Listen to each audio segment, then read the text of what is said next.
I'm Emma Hazelwood, a PhD student in the integrative epidemiology unit at the University of Bristol. I'm supervised by Emma Vincent, Danny Legg, Tom Richardson and Tom Gaunt. My PhD is focused on working out the biological mechanisms that explain why people with obesity are at an increased risk of developing cancer, particularly colorectal cancer. My research group has a particular interest in cellular metabolism and how it relates to colorectal cancer development and progression. My PhD is multidisciplinary, spanning across genetic epidemiology and lab-based research.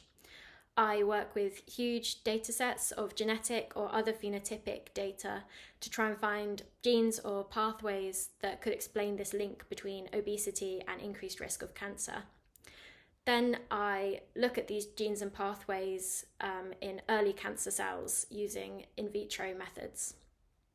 I recently took part in the mini-MD programme, in which I shadowed several oncologists across Bristol for 2 weeks. This was a really interesting experience, and it was extremely valuable to be able to get that insight into the clinical impacts of cancer research and to see which areas most need further research.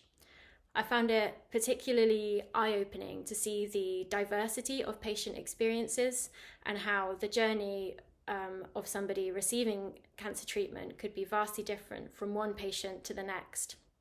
Sometimes this can be because a patient might have multiple comorbidities, which is something we don't really take into account in the basic research setting.